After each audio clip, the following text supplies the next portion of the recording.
بسم اللہ الرحمن الرحیم۔ حضرات السلام علیکم۔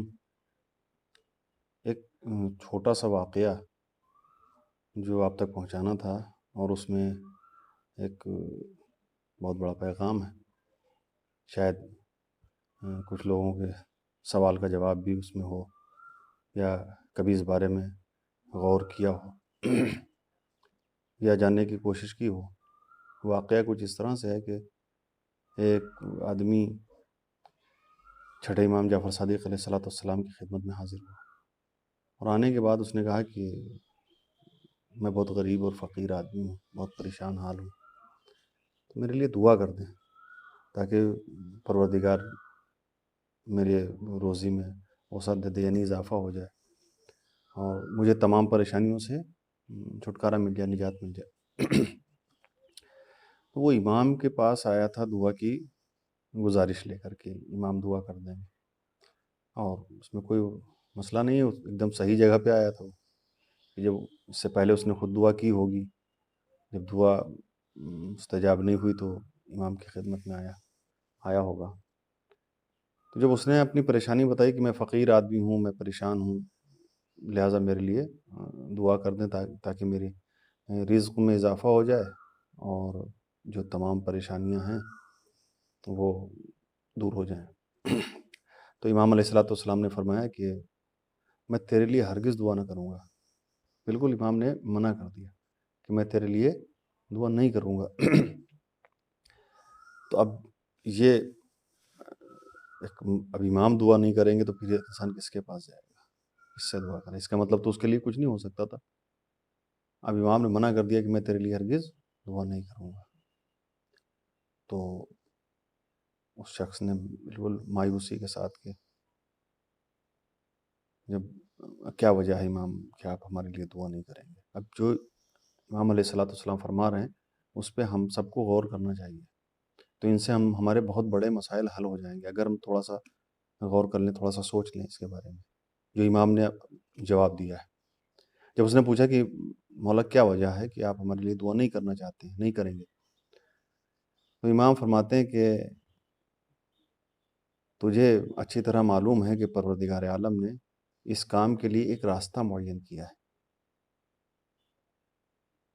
اس نے حکم دیا ہے کہ تلاش معاش کے لیے، یعنی روزی روزگار کے لیے گھر سے باہر نکل پڑو اور محنت سے کام لو، اور تو یہ چاہتا ہے کہ تو گھر سے باہر نہ نکلے، تلاش معاش میں، تلاش رزق کے لیے تو گھر سے باہر نہ نکلے، بجائے اس کے دعا کے زور سے تو روزی کو اپنے گھر میں بلانے کی کوشش کر رہا ہے۔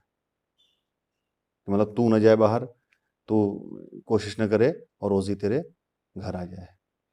اب امام کے اس جواب پر آپ اکیلے بیٹھ کے غور کیجئے گا اور سوچئے گا کہ امام نے جو منع کیا ہے دعا کرنے کے لیے، اب امام نے طریقہ بتایا کہ جو طریقہ ہے دعا کا اس پہ رہو، جو ایک راستہ ہے۔ اب اس سے یہی ظاہر ہو رہا ہے کہ دعا بالکل، اور دعا سے بڑی کوئی چیز نہیں ہے، ایک عبادت ہے، اور اس سے اہم کوئی چیز نہیں ہو سکتی، لیکن امام فرما رہے ہیں کہ اللہ نے ہر چیز کا ایک طریقہ بنایا ہے، اس طریقے پہ تم چلو اور دعا مانگو۔ ایسا نہیں ہو سکتا ہے کہ ہم گھر میں بیٹھے ہوئے ہیں، اور ایک مطلب سیدھی سیدھی بات ہے جو ہر انسان کو ویسے ہی سمجھ لینی چاہیے کہ ایک انسان علم حاصل کرنا چاہتا ہے، وہ دعا کر رہا ہے کہ پروردگار مجھے علم عطا کر دے، لیکن استاد کے پاس نہیں جا رہا ہے، کہیں پڑھنے کی کوشش نہ کر رہا ہے، کتاب نہیں دیکھ رہا ہے، تو پھر وہ صرف دعا کر رہا ہے۔ نہیں، آپ کوشش کیجئے، جس چیز میں بھی آپ ترقی چاہتے ہیں، علم چاہتے ہیں یا روزی کے لیے، کاروبار کے لیے، محنت کیجئے، اور محنت کے ساتھ ساتھ دعا، تب آپ دیکھیں گے کہ آپ کے کیسے کام اور کس طرح سے اس میں برکت ہوتی ہے۔ تھوڑے وقت میں زیادہ کام ہو جائیں گے، تھوڑے سے سرمایہ میں زیادہ فائدہ ہو جائے گا، وہ سب کچھ ہوگا، لیکن جو معصومین نے جو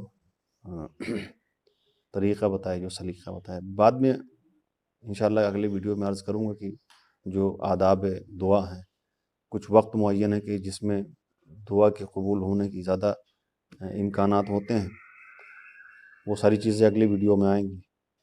تو دعا بڑی اہم ہے، لیکن اگر اس کی شرائط کے ساتھ دعا کی جائے اور اس کے لیے آپ قرآن میں، قرآن مجید میں دیکھیں، اور دیگر کتب میں آپ صحیفہ کاملہ دیکھ لیں یا اصول کافی آپ دیکھیں، تو اس میں آپ کو بہت سی چیزیں ملیں گی جس میں وقت بتایا ہے، طریقہ بتایا ہے، اور کس طرح سے دعا کرنی چاہیے، کن اوقات میں یعنی کس وقت میں دعا کرنی چاہیے. یہ ساری چیزیں تفصیل سے یعنی ڈیٹیل میں ہیں. انشاءاللہ اگلی ویڈیو میں کچھ باتیں آپ کے سامنے عرض کر دیں گے. تو ہمیں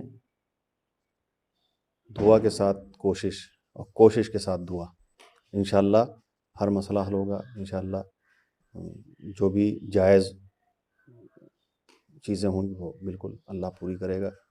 اور آپ دعا کریں اپنے لیے، گھر والوں کے لیے، جس کے لیے چاہتے ہیں، مومنین مومنات کے لیے دعا کریں. ساتھ میں مجھے بھی یاد رکھیں، اور یاد رکھنا چاہیے ایک دوسرے کو، صرف اپنے لیے سب کچھ نہیں مانگنا. اور دعا کے لیے جو معصومین کے کچھ اقوال ہیں، اور قرآن مجید میں آیا ہے کہ اے پیغمبر کہہ دو کہ تمہاری دعا نہ ہوتی تو پروردگار تمہاری طرف توجہ بھی نہ کرتا.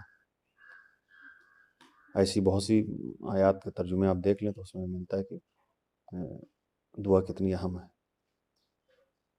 رسول صلی اللہ علیہ وآلہ وسلم فرماتے ہیں کہ کیا میں تمہیں ایسے اسلحے کا پتہ دوں جو دشمن سے بچا سکے اور روزی کو فراواں کر سکے؟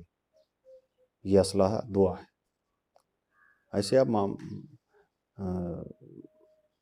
معصومین کے بہت سے ارشادات ہیں جو آپ پڑھ سکتے ہیں. دعا کی اہمیت اسے سمجھی جا سکتی ہے. حضرت امیر المومنین علیہ الصلوۃ والسلام نے فرمایا کہ دعا مومن کی سپر ہے، اور جب دروازہ دیر تک کھٹکھٹایا جاتا ہے تو بالآخر کھل جائے گا. دعا مومن کی سپر ہے. تو یہ ساری چیزیں دعا کے متعلق آئی ہیں، اور جو باقی باتیں انشاءاللہ اگلی ویڈیو میں. تو کوشش کریے اس طریقے سے دعا کریں اپنے لیے، تمام مومنین مومنات کے لیے، جس کے لیے بھی کر سکتے ہیں. جو جائز اور صحیح چیزیں ہیں وہ آپ مانگ سکتے ہیں. آج کے لیے اتنا. السلام علیکم. خدا